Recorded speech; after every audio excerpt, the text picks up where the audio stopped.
Conforme el mundo cambia, las sociedades evolucionan y el hombre se adapta a las nuevas circunstancias, o por lo menos así debería ser. Hace una década empezó la gran recesión económica que partió con las hipotecas basura en Estados Unidos y terminó con un contagio masivo al resto del mundo, provocando estrepitosas caídas en las bolsas, cierre de empresas, desahucios, desempleo y una ola de rescates bancarios. No se apagaron las luces, pero esta corrección hizo que muchos nos preguntáramos cuándo llegaría la próxima recesión global. Y repito, global. ¿Y cuáles son los síntomas que podrían anticiparla? El término sincronía, entendido como la interconexión entre las economías del planeta, se oye cada vez más. Cada vez que se ha producido una crisis, hemos visto periodos de sincronía de los ciclos económicos. El subgobernador del Banco de México, Jonathan Heath, había adelantado una elevada probabilidad de que la economía se contrajera en el tercer trimestre debido a la baja en las exportaciones durante el mes de septiembre. Un sondeo realizado por la agencia Reuters a analistas económicos demostró que el crecimiento económico del país no había dado señales de mejoría, pues el trimestre anterior la cifra fue de 0%.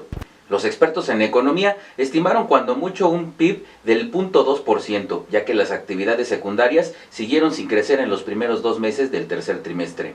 En agosto, la actividad económica del país registró un marginal avance del 0.1% mensual, pero no logró desatancar el dato del tercer trimestre. La administración del presidente Andrés Manuel López Obrador, sí, lamentada cuarta transformación, a pesar de las evidencias, pronosticó y juró que la economía local crecería entre 1.5 y 2.5% el año siguiente, y para este año había adelantado un crecimiento económico del 2%.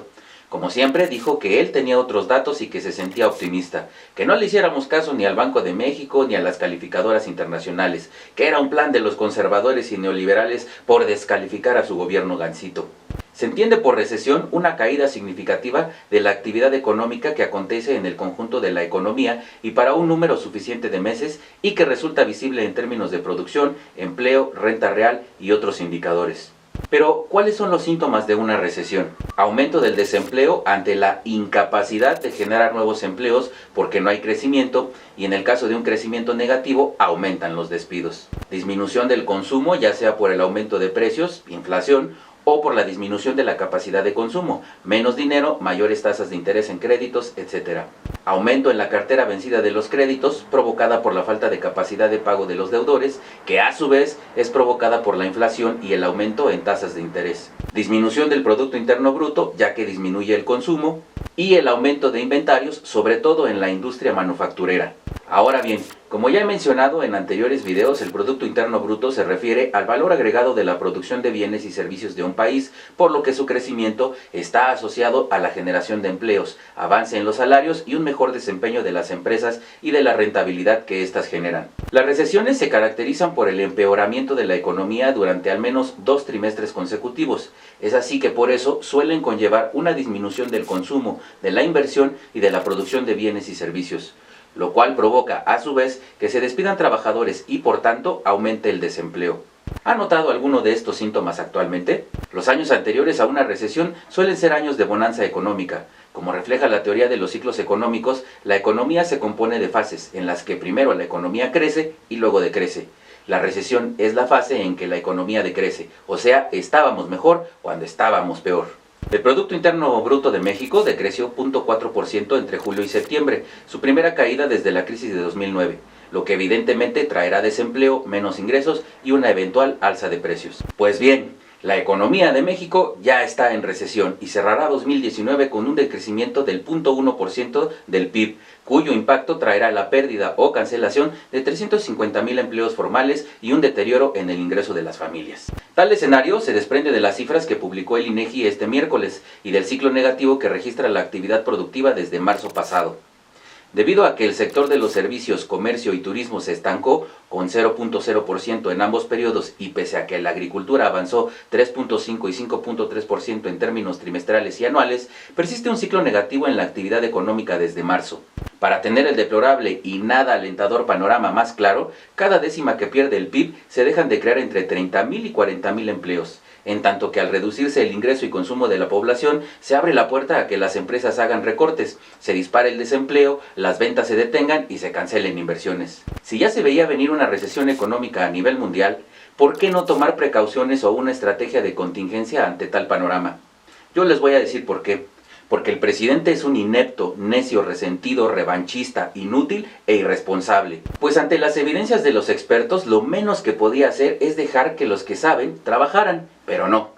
Por eso, entre otras cosas, renunció Ursúa. Y por sus huevos de ganso, canceló Texcoco, que representaba un ingreso importante para el desarrollo económico del país. Como varias otras cosas que, si bien no detendrían la inminente recesión, por lo menos sí podría amortiguar el golpe y sobrellevar la situación. Pero pasó lo inevitable. El destino nos alcanzó y el ganso se hizo pato. ¿Qué va a hacer? ¿Va a seguir diciendo que tiene otros datos? ¿Va a seguir despachando culpas?